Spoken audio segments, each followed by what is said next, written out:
Hello everybody and welcome to another top 10 board gaming video. Believe it or not, 2020 is over. I personally thought that it was still April of 2019, but apparently it's not. And so that means that we have the 2020 People's Choice Awards of solo board games. Yay! Fun! Woo! So this seems not only like a great topic to talk about because everybody's been in quarantine all year and so solo board games seem to be the great ticket to do things, but also because I did this last year and it's kind of a fun thing to do. It's a neat, interesting thing because I love talking about solo board games. It's a great way to talk about games in general, and on top of that, most of the games on the list are very diverse in terms of you don't have to play them solo. But that said, if you want to take a look at the full list, you can take a look in the description of this video where I've posted it. And as always, let me know what you guys personally think. What do you like, dislike? What do you think got the short end of the stick? What do you think is overhyped? All of that kind of stuff. As before, this is a list that I personally didn't make. This is something that was voted on boardgamegeek, and so I'm going to be talking about my personal opinions on these games, which are both good and bad and a little bit in between. So regardless, I hope that you enjoy the video, but we're going to jump right into it with number 10. At number 10, we've got Too Many Bones. So this is a game that indeed might have too many dice, but the fact is that this is a wonderfully well done RPG style game where the idea is that everything is done by dice. All of the characters you get to play as are super unique. It's a cooperative kind of dungeon delving game, and you have a wonderful progression system that is based off of building off of previous skills and all of that kind of stuff. Honestly, I think that it should be a little bit higher because I really enjoy it. I love the fact that the different characters can be harder or easier to play. I actually have a couple of expansions for it up here as well. Lots of fun. Too Many Bones, number 10. At number 9, we've got Lord of the Rings, the card game. In this game, this is a cooperative game where it's either 1 or 2 versus the game itself. In this case, obviously going against the evils of Sauron and the folks trying to get the One Ring and all of that kind of stuff. And this has been a staple in the solo community for a very long time and for very good reason. It is a wonderfully well-designed game. The AI that runs the bad guys, so to speak, works very, very well because, again, even with 2 people, you're still playing against the game itself. I think it very much deserves a spot on this list, maybe even a little bit higher, but either way, Lord of the Rings, the card game, is number 9. At number 8, we've got Scythe. So Scythe has been taking the world by storm for years now. We've got upcoming video games and we've got a ton of expansions and all of this kind of stuff in the steampunk post-apocalyptic war setting in the Eastern Bloc, former Soviet Union type of thing, where the idea is that we're trying to collect resources, we're minimalizing combat, but we do have this kind of mechanism, giant mech type of thing going on. So it's a little bit of a mixture of genres, which I think is pretty cool. And solo-wise, it is good. Don't get me wrong. I've played it solo a couple of times, but I like it more when you have more people. I think it's better to have that interaction with more people around, being able to trade and fight and all of that kind of thing. I just think that it's a little bit better personally, but regardless, it's still a very good game, definitely deserves a spot on the list, and in this case, it made it to number 7.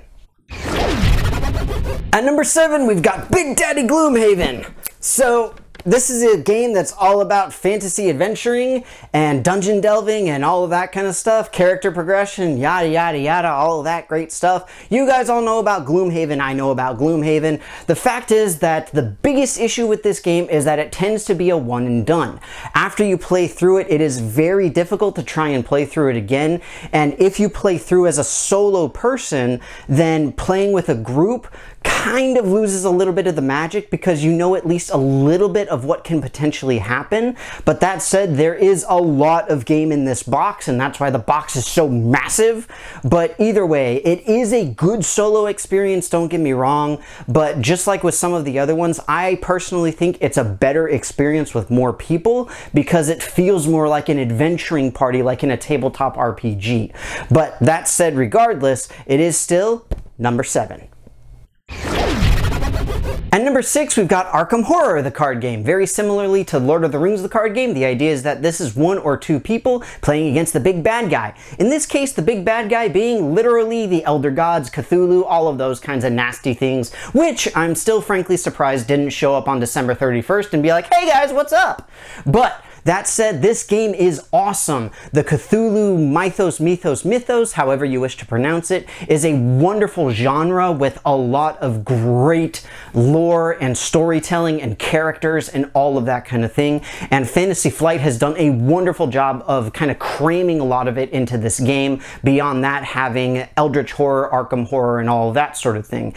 Once again, it is a 1 or 2 player cooperative game, and so the mechanics behind how the game actually works and how the game tracks are very, very well done. It works wonderfully well. It's a ton of fun. I really like it. I think that it's in a good position on this particular list because for me, I still like it and I think it's still middle of the road. But regardless, Arkham Horror, number 6.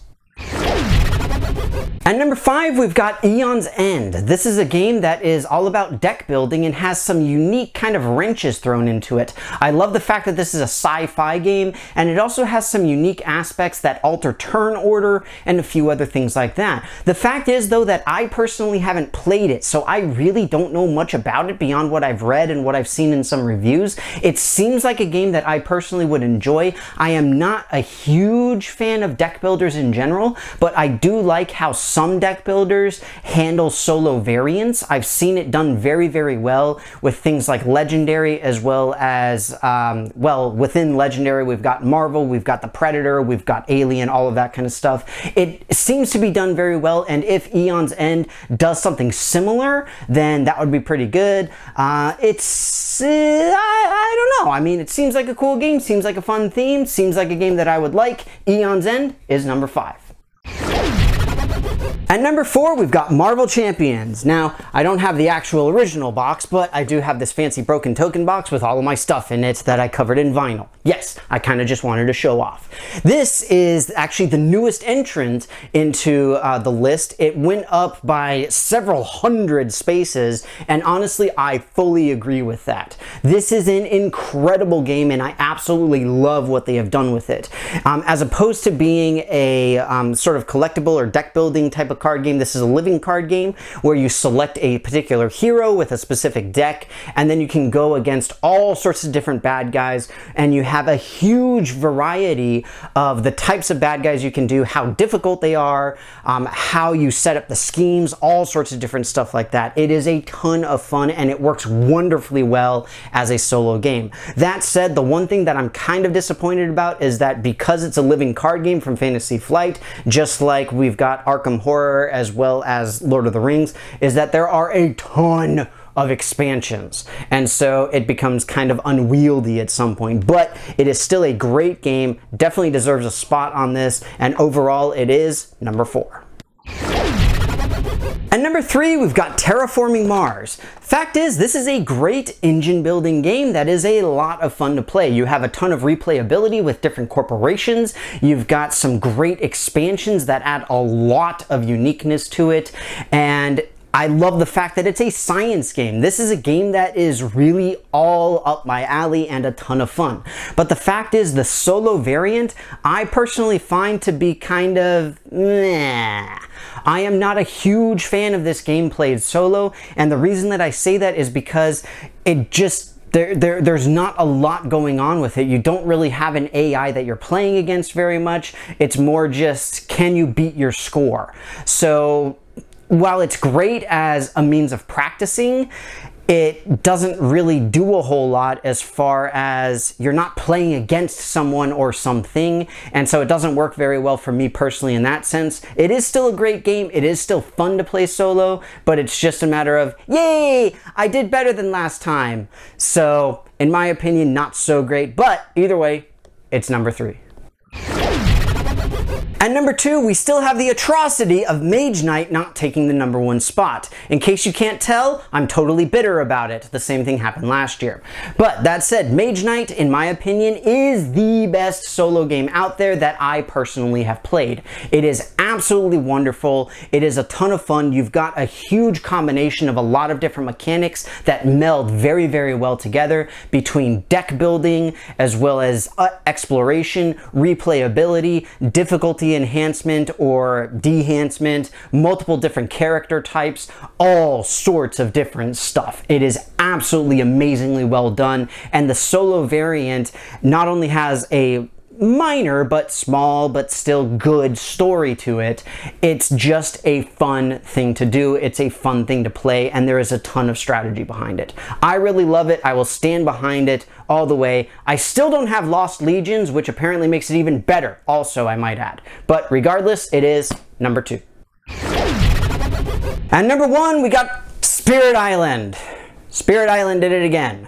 So don't get me wrong, I love Spirit Island. I have played it as a group game, and it is really, really interesting. It's a lot of fun. I love the theme for it. I love the gameplay and the mechanics that it has for it. I personally have not played it solo though, so I really can't speak much to it. Maybe it is better than Mage Knight, and if I were to play it solo, then I would be able to find that out. I honestly can't say for certain, so for the time being, I will remain bitter that this has taken the number 1 spot of Mage Knight where it rightfully deserves. But that said, it is still a great game regardless. I still really enjoy it as a group game either way. At some point, maybe I'll be able to play it solo. Spirit Island is number 1. Well, everybody, that's it for me. I hope that you enjoyed this video of the top 10 People's Choice 2020 Solo Board Game Awards thing from Board Game Geek. If you want, you can check out the link to the full list in the description below. And for those of you who watched my video of this last year, you may remember that basically nothing's really changed. So it's not too bad in my opinion. I think these are still some great games, but at the same time, I do know that we had a lot of great game releases. Marvel Champions is a good example of that, where it was really low on the 2019 list, but then it jumped up like a rocket into the 2020 list. So I'm hoping that we can see more of that. I'm hoping that we can see more great innovation in solo games, especially when it comes to quarantine and all that kind of stuff. But that said, as always, please let me know what you guys think in the comments below. What do you like, dislike, not like, all that kind of stuff? You know, I love to hear it all. As always, if you haven't done so already, please take a look at my various social media pages where you can interact with myself and my channel in all sorts of fun ways, including seeing when I post new videos, start live streams, and all of that sort of thing. That said, everybody who's still in quarantine, stay safe, be well, have a good time, and I will see you next time.